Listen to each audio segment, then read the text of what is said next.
Yeah, g'day guys, very quick vid. Once again, one of these that I'd probably never make, but I've had a bit of feedback, a lot of comments actually, also regarding some Audi videos I put on about faulty engines and that. I've had one buyer, and it's a good warning to us all. He's given the car away, 18 model, after 6 months. He couldn't get comfortable in the car. I'm assuming he's in the United States, and he said that the shifting was very difficult to shift in a gear, which also with some other people were asking about the short throw shifter, if it increases the effort. No, I don't believe so. I do find this gearbox a bit notchier than the other one.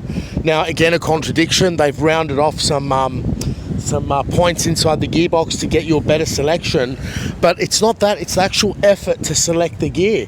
The bloke said that he tried 3 different types of gear oils and nothing sort of fixed it. I don't believe there was an issue. I just believe that it's a very high effort gearbox to select gears in, and they are now looking at a Golf R to undo the damage done by driving one of these. So this was in relation to the Recaros and how narrow I find them to be.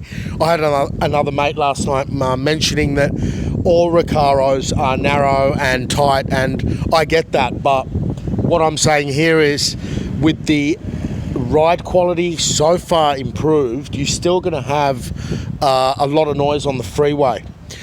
With the Recaros, the seats are now going to be very tight around you if you're over 80 kilograms, 83 kilograms, as I've mentioned. And he just couldn't get comfortable in the car. Now, on top of it, if you don't like a car that feels like it's understeering because it's all-wheel drive, then this is not the car for you. I will follow this up with a video of the negative points about this car.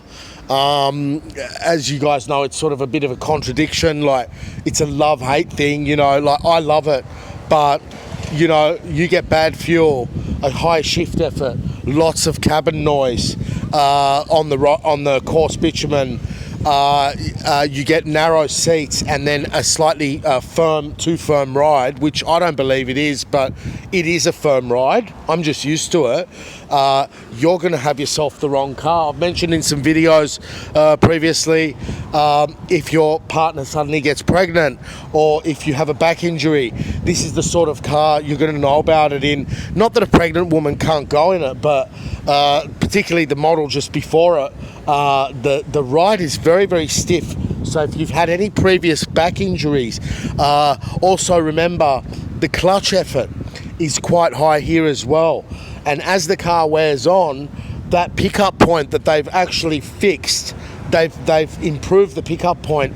It's gradually going to get worse and worse as the clutch wears on. Bear this all in mind if you're going to make the leap.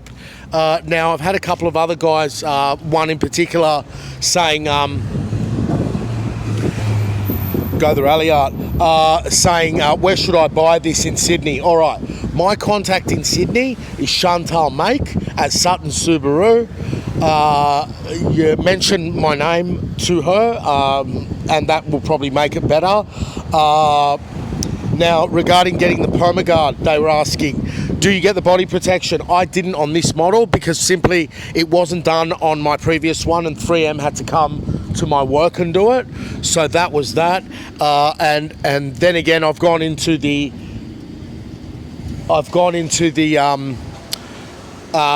crystal,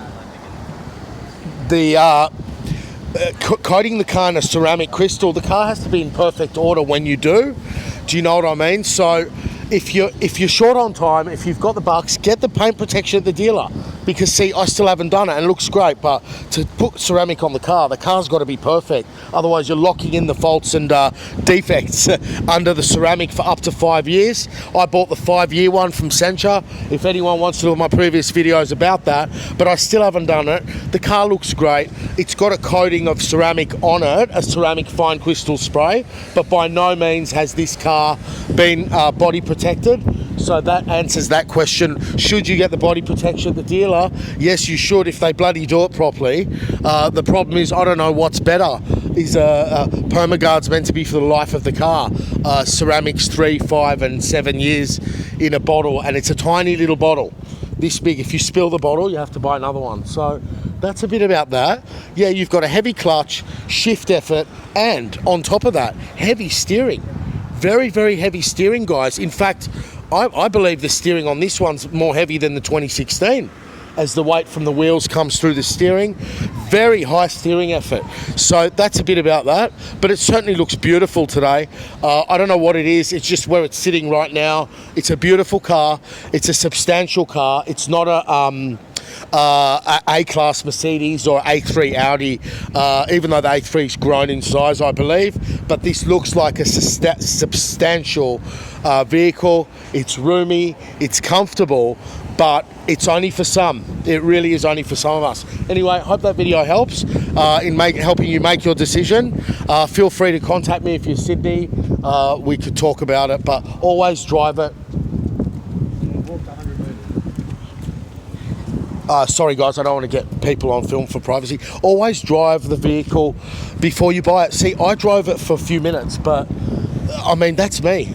You know, guys, if you're out driving on the freeways, if you're a sales rep, if you think you're going to buy this car and drive around in summer all day to your appointments, I don't recommend it. Okay, I really don't recommend it. And then you've got people saying they've gone soft with the CVT, and then obviously that we need a automatic transmission, possibly if Audi can pull it off with the DSG, that ruins everyone's lives. So can Subaru. I mean, look, the CVTs have their issues. I've heard of a lot of issues with the WRX CVT. And then again, I'm not on the inside to know what conditions those cars have been driven under. But yeah, of course, this car needs an automatic transmission to appeal to the buyers, but that want that. But the problem is that the reliability issue. See, it's not, as I say, all about the outright numbers. It's about how it delivers the power. This is a very, very powerful engine, and putting it to all four wheels, it puts it under a lot of stress. In a rear-wheel drive, you can spin the wheels and relieve the transmission. Here, it's pushing the power down onto the ground, and that's why I don't believe they have a automatic transmission. It'll be very interesting to see if they come up with one in future. But that's a bit about ride quality, clutch effort. Add on top of that the Android Auto function not being available in this model and the lack of Apple Carplay, you've now got yourself an outdated car. So hang on for the next one. And that's what this is about. See, I love this for what it is, but if you want the latest infotainment, the latest in what's to come for fuel efficiency, hang out to the next model, without a doubt. Be patient. Unlike myself, I could never wait. I could absolutely never wait till 2020 for another one, but I hope that's when it comes, you know. Anyway, I don't believe it'll come next year. Maybe it will. Maybe they are stuck with these cars, they're not selling them. I have no idea about the inventory of Subaru, but they make their cars in a very unique fashion. They don't pump thousands of these out. They just pump them out one at a time, you know, down the production line along with other models. So you'll have them making an XV, an Outback, and one of these rolling off the line. There is a new big factory being built in the US for the Impreza. I don't know if production is going to go there. I don't think so. I'm not sure. Even for the Australian model, I believe it'll be made in Japan. But then again, who knows where the next one will be made? It could be made in the States in the end. So hope that helps. But yeah, look, it's got a lot of drawbacks. It's got a lot of bad things about it. And feel free to ask. And be wary in your decision, guys. I have met many people that have traded these cars in the first 3 to 6 months. They found the car unbearable to live with.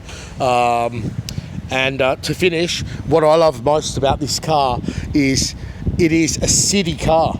It is actually a city car, because if you're going to be bashing around rough roads and stuff like that, this car is going to be soaking those bumps up, unlike some other European cars which will be crashing through the potholes.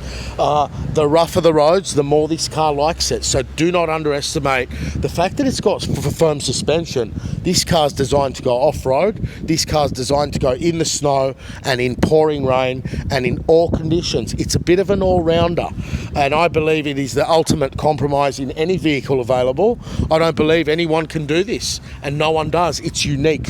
It's very, very much unique to itself, unlike most other cars. But yeah, you know, you bash this thing around narrow streets and it's pinpoint sharp steering, you've got it in control. In the wet, you're in the control. In the snow, you're in the control. And especially on the gravel, you have full control of this vehicle. Bear that in mind when you're buying it. If you don't care for those things, don't buy this car.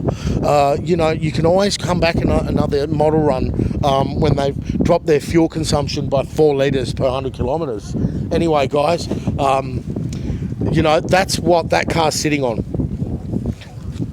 That car is sitting on that chassis. I've lined them up at my workshop. They look identical, absolutely identical. So you do know that we are sitting on quite an old platform of this model, which would be a 2012, that one over there, I think. So anyway, hope that helps. Thanks for all your feedback and all your honesty, guys. It's really great to man up and say, hey, I bought an STI and I returned it in 6 weeks or 3 months or 6 months. It takes a real man to admit that. So thanks for your comment, mate.